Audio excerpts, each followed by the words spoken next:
Hi friends, welcome to పెండమ్స్ kitchen.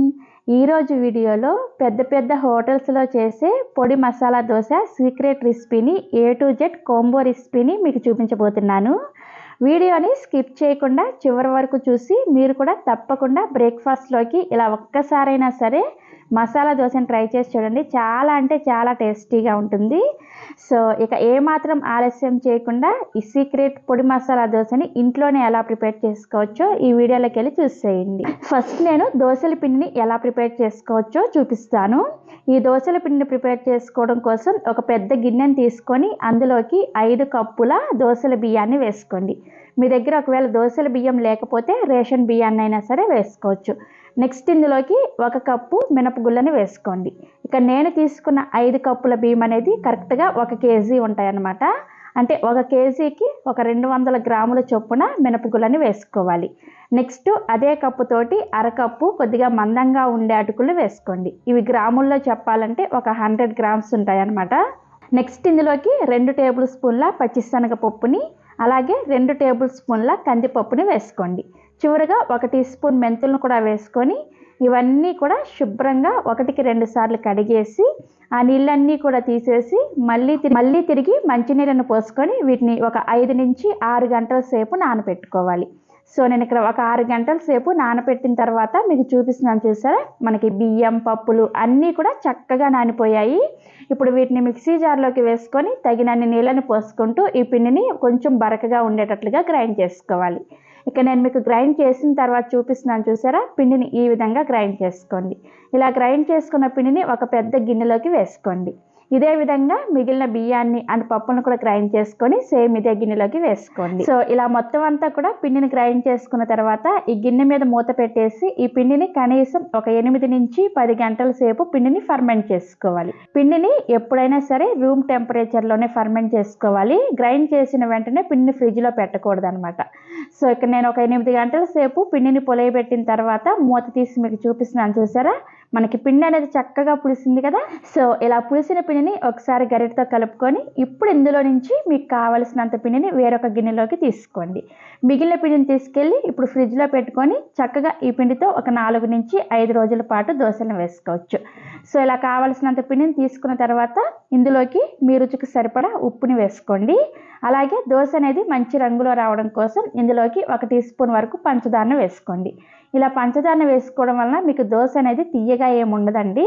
Just కొంచెం వేసుకుంటే మనకి దోశ అనేది మంచి రంగులో వస్తుంది అనమాట. ఇలా ఉప్పుని అండ్ పంచదారని వేసుకున్న తర్వాత పిండి అంతా కూడా చక్కగా కలిపేసుకొని రెడీగా పక్కన పెట్టుకోండి. సో మనకి దోశల పిండి రెడీ అయిపోయింది కదా. ఇప్పుడు దోశ వేసుకోవడం కోసం చట్నీ పొడిని, అలాగే ఎర్ర చట్నీని, దోశ మీద వేసుకోవడం కోసం దోశ మసాలాని, అలాగే కొబ్బరి చట్నీని, ఇవన్నీ కూడా ఎలా ప్రిపేర్ చేసుకోవచ్చో కూడా ఈ వీడియోలో మీకు పూర్తిగా చూపిస్తాను. సో ఫస్ట్ నేను ఇక్కడ చట్నీ పొడిని ఎలా ప్రిపేర్ చేసుకోవచ్చో చూపిస్తాను. ఈ చట్నీ పొడిని ప్రిపేర్ చేసుకోవడం కోసం స్టవ్ ఆన్ చేసి ఇలా ఒక ప్యాన్ పెట్టుకొని అందులోకి 1 టీ స్పూన్ నూనెను వేసుకొని వేడి చేసుకోండి. నూనె వేడైన తర్వాత ఒక 30 నుంచి 40 వరకు ఈ వెల్లుల్లి రెబ్బల్ని వేసుకోండి. పైన పొట్టు తీసుకోకుండా వెల్లుల్లి రెబ్బల్ని వేసుకోవాలి. నేను ఇక్కడ 2 పెద్ద వెల్లుల్లి గడ్డలు తీసుకొని ఈ విధంగా రెబ్బలుగా ఒలుసుకొని వేసుకున్నాను. సో వీటిని లో ఫ్లేమ్లో 1 నిమిషం పాటు ఫ్రై చేసుకోవాలి. మనకి ఈ వెల్లుల్లి అనేది పచ్చివాసన పోయేంత వరకు జస్ట్ 1 నిమిషం పాటు ఫ్రై చేసుకుంటే సరిపోతుంది. నెక్స్ట్ ఇందులోకి 1 టీ స్పూన్ వరకు జీలకర్ర కూడా వేసుకొని ఫ్రై చేసుకోండి. చూడండి, ఒక 30 సెకండ్ల పాటు ఫ్రై చేసుకుంటే మనకి జీలకర్ర చక్కగా ఫ్రై అయిపోయింది. నెక్స్ట్ ఒక రెమ్మ కరివేపాకును కూడా వేసుకొని ఒక 10 నుంచి 12 వరకు కాశ్మీరీ ఎండుమిర్చిని వేసుకోండి. ఇలా కాశ్మీరీ ఎండుమిర్చిని వేసుకున్నారంటే మీకు ఈ చట్నీ పొడి అనేది మంచి రంగులో వస్తుంది అనమాట. సో వీటిని కూడా కొంచెం క్రిస్పీగా అయ్యేంత వరకు ఫ్రై చేసుకోవాలి. సో మనకి ఈ ఎండుమిర్చి అండ్ కరివేపాకు క్రిస్పీగా అయిన తర్వాత ఇందులోకి జస్ట్ ఒక చిన్న ముక్క చింతపండుని వేసుకోండి. చింతపండుని మరీ ఎక్కువగా వేసుకోవద్దు, జస్ట్ కొంచెం వేసుకొని ఒకసారి మిక్స్ చేసేసుకొని స్టవ్ ఆఫ్ చేసేయండి. సో ఇలా స్టవ్ ఆఫ్ చేసిన తర్వాత ఇప్పుడు ఇందులోకి 1 కప్పు వరకు చట్నీ పప్పు, పుట్నాల పప్పు అంటారు కదా, ఆ చట్నీ పప్పుని వేసుకోండి. స్టవ్ ఆఫ్ చేసిన తర్వాత మాత్రమే ఇలా పుట్నాల పప్పుని వేసుకోండి. ఆ వేడికే ఇవి చక్కగా వేగుతాయి అన్నమాట, క్రిస్పీగా అవుతాయి. జస్ట్ మనకి చక్కగా గ్రైండ్ అవ్వడం కోసం ఈ విధంగా వేడి మీద వేసుకుంటున్నాం అనమాట. సో 1 కప్పు పుట్నాల పప్పుని వేసుకొని ఇవన్నీ కూడా ఒకసారి బాగా కలుపుకోండి. కలుపుకున్న తర్వాత ఇందులోకి జస్ట్ ఒక చిన్న ముక్క బెల్లం గడ్డను వేసుకోండి. హోటల్స్లో ఖచ్చితంగా చట్నీ పొడిలో ఇలా కొంచెం బెల్లం గడ్డను వేస్తారనమాట. మరీ ఎక్కువగా వేసుకోవద్దు, జస్ట్ కొంచెం వేసుకోండి. టేస్ట్ అనేది చాలా చాలా బాగుంటుంది. సో బెల్లం గడ్డను కూడా వేసుకొని ఒకసారి కలుపుకొని వీటిని పూర్తిగా చల్లారనివ్వాలి. సో ఇవన్నీ కూడా పూర్తిగా చల్లారిన తర్వాత మీకు చూపిస్తున్నాను చూసారా, మనకి కరివేపాకు అలాగే ఎండుమిర్చి అనేది ఈ విధంగా క్రిస్పీగా ఉండాలన్నమాట. సో ఇలా చక్కగా చల్లారిన వాటిని మిక్సీ జార్లోకి వేసుకొని ఇందులోకి తగినంత ఉప్పుని వేసుకొని వీటిని వీలైనంత మెత్తగా పౌడర్ లాగా గ్రైండ్ చేసుకోండి. మిక్సీని మధ్య మధ్యలో ఆపుకుంటూ చక్కగా గ్రైండ్ చేసుకోండి. ఒకేసారి మిక్సీని ఆన్ చేసి ఆఫ్ చేయకుండా కంటిన్యూగా గ్రైండ్ చేశారంటే మనకి ఇది పొడిలాగా రాకుండా గడ్డలు గడ్డలుగా వస్తుంది. కాబట్టి మిక్సీని మధ్య మధ్యలో చూసుకుంటూ ఆపుకుంటూ ఈ పొడిని ఈ విధంగా గ్రైండ్ చేసుకోండి. సో ఇక్కడ నేను మీకు గ్రైండ్ చేశాక చూపిస్తున్నాను చూసారా, మనకి పొడి అనేది చక్కగా రెడీ అయిపోయింది. ఈ విధంగా పొడిని ప్రిపేర్ చేసి పెట్టుకొని మీరు ఏదైనా ఒక డబ్బాలో స్టోర్ చేసుకున్నారంటే ఈ పొడిని ఒక నెల పాటు చక్కగా యూజ్ చేసుకోవచ్చు. దోశల్లో వేసుకోవచ్చు, లేదంటే వేడివేడి అన్నంలో ఇలా కొద్దిగా పొడిని వేసుకొని నెయ్యి వేసుకొని తిన్నా కానీ చాలా చాలా చాలా రుచిగా ఉంటుంది. మనకి ఎక్కువగా తమిళనాడు సైడు ఈ విధంగా రైస్తో పాటు మీల్స్లో ఈ విధంగా పొడిని వడ్డిస్తారనమాట. సో ఆ పొడి ఒరిజినల్ రెసిపీ ఇదేనమాట. తప్పకుండా ట్రై చేయండి. అలాగే మీరు చక్కగా నెల రోజుల పాటు స్టోర్ కూడా చేసుకోవచ్చు. సో మనకి చక్కగా దోశ మీద వేసుకోవడం కోసం పొడి రెడీ అయిపోయింది కదా. నెక్స్ట్ మీకు రెడ్ చట్నీని ఎలా ప్రిపేర్ చేసుకోవచ్చో చూపిస్తాను. ఈ రెడ్ చట్నీని ప్రిపేర్ చేసుకోవడం కోసం నేను ఇక్కడ సేమ్ మిక్సీ జార్లోకి ఒక పెద్ద ఉల్లిపాయని ఇలా ముక్కలుగా కట్ చేసుకొని వేసుకున్నాను. నెక్స్ట్ ఇందులోకి ఒక 10 నుంచి 15 వరకు పొట్టు తీయకుండా ఉన్న వెల్లుల్లి రెబ్బలను వేసుకోండి. అలాగే ఒక 10 నుంచి 12 వరకు కాశ్మీరీ ఎండుమిర్చిని వేసుకోండి. ముందాకే చెప్పాను కదా, కాశ్మీరీ మిర్చి వేసుకున్నారంటే మీకు ఏదైనా సరే మంచి రంగులో వస్తాయి అన్నమాట. నెక్స్ట్ ఒక రెమ్మ కరివేపాకుని, అలాగే 1 టీ స్పూన్ జీలకర్ర, కొద్దిగా పసుపుని, అలాగే రుచికి సరిపడా ఉప్పును కూడా వేసుకొని నీళ్ళేమీ వేయకుండా బాగా మెత్తగా గ్రైండ్ చేసుకోండి. ఒకవేళ మీకు అవసరం అనిపిస్తే 1 టీ స్పూన్ నీళ్ళను వేసుకొని ఈ రెడ్ చట్నీని ఈ విధంగా కొంచెం గట్టిగా అలాగే బాగా మెత్తగా ఉండేటట్లుగా గ్రైండ్ చేసుకోవాలి. ఇక నేను మీకు రెడ్ చట్నీని గ్రైండ్ చేసిన తర్వాత చూపిస్తున్నాను చూసారా, మనకి కన్సిస్టెన్సీ అనేది ఈ విధంగా ఉండాలి. సో మనకి మంచి రంగులో రెడ్ చట్నీ అనేది రెడీ అయిపోయింది. ఈ రెడ్ చట్నీని కూడా రెడీగా పక్కన పెట్టుకోండి. నెక్స్ట్ ఇప్పుడు నేను మీకు దోశ మీద వేసుకోవడం కోసం ఆలూ మసాలాని ఎలా ప్రిపేర్ చేసుకోవచ్చో చూపిస్తాను. ఈ ఆలూ మసాలాని ప్రిపేర్ చేసుకోవడం కోసం స్టవ్ ఆన్ చేసి ఇలా కడాయిని పెట్టుకొని వేడి చేసుకోండి. ఇందులోకి 2 టీ స్పూన్ల వరకు నూనెను వేసుకొని నూనె వేడైన తర్వాత ఒక 1/2 టీ స్పూన్ వరకు ఆవాలు, అలాగే 4 నుంచి 5 పచ్చిమిర్చిని ఇలా చిన్న ముక్కలుగా కట్ చేసుకొని వేసుకోండి. నెక్స్ట్ ఒక ఎండుమిర్చిని ఇలా సగానికి తుంచుకొని వేసుకోవాలి. అలాగే ఒక రెమ్మ కరివేపాకును కూడా వేసుకొని ఫ్రై చేసుకోండి. ఇవన్నీ కూడా కొద్దిగా ఫ్రై అయిన తర్వాత ఇప్పుడు ఇందులోకి ఒక పెద్ద ఉల్లిపాయని ఈ విధంగా పొడవుగా ముక్కలుగా కట్ చేసుకొని వేసుకొని ఈ ఉల్లిపాయని లో టు మీడియం ఫ్లేమ్లో మనకి జస్ట్ ఈ ఉల్లిపాయ అనేది కొంచెం సాఫ్ట్గా అయ్యేంత వరకు ఫ్రై చేసుకోవాలి. ఎప్పుడైనా సరే మనం దోశ మీద వేసుకోవడం కోసం ఆలూ మసాలాను ప్రిపేర్ చేసుకునేటప్పుడు ఉల్లిపాయని మరీ ఎక్కువగా ఫ్రై చేసుకోకూడదు అనమాట. జస్ట్ మనకు ఒక 60% ఫ్రై అయితే సరిపోతుంది. సో మనకి ఉల్లిపాయ ఇలా చక్కగా ఫ్రై అయిన తర్వాత ఇప్పుడు ఇందులోకి ఒక 1/2 కప్పు వరకు నీళ్ళని వేసుకోండి. అలాగే 1 టీ స్పూన్ వరకు పసుపును కూడా వేసుకొని బాగా మిక్స్ చేసుకోండి. ఇలా మిక్స్ చేసుకున్న తర్వాత ఈ నీళ్ళని కొద్దిగా మరగనివ్వండి. సో నీళ్ళు అనేది ఇలా మరుగుతూ ఉన్నప్పుడు ఇప్పుడు ఇందులోకి నేను ఇక్కడ ముందుగానే ఉడికించి పైన పొట్టు తీసేసి మ్యాష్ చేసుకున్న బంగాళాదుంపల్ని 2 తీసుకున్నాను.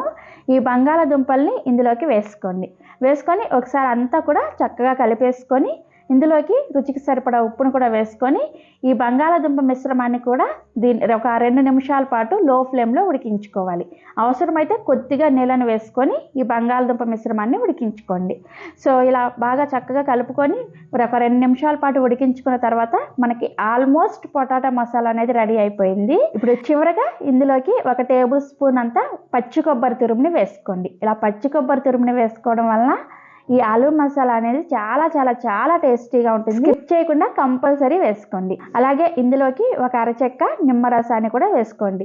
ఫైనల్గా బాగా సన్నగా తరిగిన కొత్తిమీర వేసుకొని ఒకసారి కలుపుకొని స్టవ్ ఆఫ్ చేశారంటే మనకి ఎమ్మీగా ఉండే ఆలూ మసాలా కూడా రెడీ అయిపోయినట్లే. సో ఆలూ మసాలాను కూడా రెడీగా పక్కన పెట్టేసుకోండి. చక్కగా మనం చట్నీ పొడిని ప్రిపేర్ చేసేసుకున్నాం, అలాగే రెడ్ చట్నీని ప్రిపేర్ చేసేసుకున్నాం, ఆలూ మసాలాను కూడా ప్రిపేర్ చేసేసుకున్నాం. సో చివరగా కొబ్బరి చట్నీని ఈజీగా హోటల్ స్టైల్లో ఎలా ప్రిపేర్ చేసుకోవచ్చో చూపిస్తాను. ఈ కొబ్బరి చట్నీని ప్రిపేర్ చేసుకోవడం కోసం మిక్సీ జారుని తీసుకొని అందులోకి 1 కప్పు పచ్చి కొబ్బరి తురుముని వేసుకోండి. అలాగే మీరు తినే కారానికి తగ్గట్టుగా ఒక 3 నుంచి 4 వరకు పచ్చిమిర్చిని, 1 ఇంచి అల్లాన్ని, అలాగే కొద్దిగా చింతపండుని వేసుకోండి. నెక్స్ట్ ఇందులోకి 1 రెమ్మ కరివేపాకుని, అలాగే రుచికి సరిపడా ఉప్పును కూడా వేసుకొని తగినన్ని నీళ్ళని వేసుకొని ఈ చట్నీని గట్టిగా గ్రైండ్ చేసుకోవాలి. సో ఇలా గ్రైండ్ చేసుకుంటే మనకి హోటల్ స్టైల్లో కొబ్బరి చట్నీ అనేది రెడీ అయిపోతుంది. చాలా చాలా సింపుల్గా ఈ కొబ్బరి చట్నీని ప్రిపేర్ చేసుకోవచ్చు. దీనికి ఇంకా తాలింపు పెట్టాల్సిన అవసరం కూడా ఏమీ లేదు. చాలా చాలా టేస్టీగా ఉంటుంది. సో మనకి అన్నీ రెడీ అయిపోయాయి కదా. ఇప్పుడు దోశ వేసుకోవడం కోసం స్టవ్ ఆన్ చేసి ఇలా దోశల పెనాన్ని పెట్టుకొని బాగా వేడి చేసుకోండి. పెనం వేడైన తర్వాత ఇలా కొద్దిగా నీళ్ళని చిలకరించుకొని టిష్యూ పేపర్తో ఈ విధంగా క్లీన్ చేసేయండి. ఇలా క్లీన్ చేసిన తర్వాత మంటని లో ఫ్లేమ్లోకి పెట్టుకొని మనం ప్రిపేర్ చేసుకున్న పిండిని ఇలా 1 నుంచి 1.5 గరిటె వరకు వేసుకొని దీన్ని పల్చగా దోశలాగా స్ప్రెడ్ చేసుకోండి. సో దోశ ఇలా స్ప్రెడ్ చేసుకున్న తర్వాత దోశ పైన పిండి కొంచెం తడారిపోయిన తర్వాత ఇప్పుడు దీని మీద 1 టీ స్పూన్ నుంచి 2 టీ స్పూన్ల వరకు నెయ్యిని వేసుకోండి. హోటల్స్లో ఈ విధంగా కొంచెం నెయ్యిని ఎక్కువే వేస్తారనమాట. మీరు ఒకవేళ ఇంట్లో ప్రిపేర్ చేసుకునేటప్పుడు ఇంత ఎక్కువగా నెయ్యి వద్దు అనుకుంటే తగ్గించి కూడా వేసుకోవచ్చు. నెక్స్ట్ దీని మీద మనం ప్రిపేర్ చేసి పెట్టుకున్న ఈ పొడిని వేసుకోండి.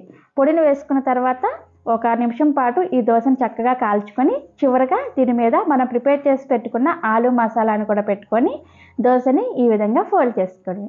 సో మనకి పొడి మసాలా దోశ రెడీ అయిపోయింది. చూస్తుంటేనే నోట్లో నీళ్ళు ఊరిపోతున్నాయి కదా. సో ఇదే విధంగా ఇదే పిండితోటి రెడ్ చట్నీ వేసుకొని మసాలా దోశని ఎలా ప్రిపేర్ చేసుకోవచ్చో చూపిస్తాను. ఫస్ట్ ప్యాన్ చక్కగా క్లీన్ చేసుకున్న తర్వాత దోశల పిండిని వేసుకొని దోశని స్ప్రెడ్ చేసుకున్న తర్వాత దోశ పైన పిండి ఆరిపోయిన తర్వాత ఇలా 1 టీ స్పూన్ వరకు నెయ్యిని వేసుకొని ఈ దోశ అనేది కొద్దిగా చక్కగా కాలిన తర్వాత ఇప్పుడు దీని మీద మనం ప్రిపేర్ చేసి పెట్టుకున్న రెడ్ చట్నీని ఈ విధంగా దోశ అంతా కూడా చక్కగా అప్లై చేసేసుకొని 1 నిమిషం పాటు దోశ కాలిన తర్వాత మనం దోశ అనేది చక్కగా వేగిన తర్వాత ఇలా ఆలు మసాలాని కొద్దిగా పెట్టుకొని ఈ దోశని ఈ విధంగా ఫోల్డ్ చేసుకోవడమే.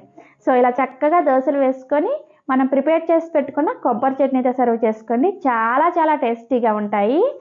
అలాగే మిగిలిన పిండిని చక్కగా ఫ్రిడ్జ్లో స్టోర్ చేసుకొని 4-5 రోజుల పాటు మీకు నచ్చిన ఎలాంటి దోశనైనా వేసుకోవచ్చు.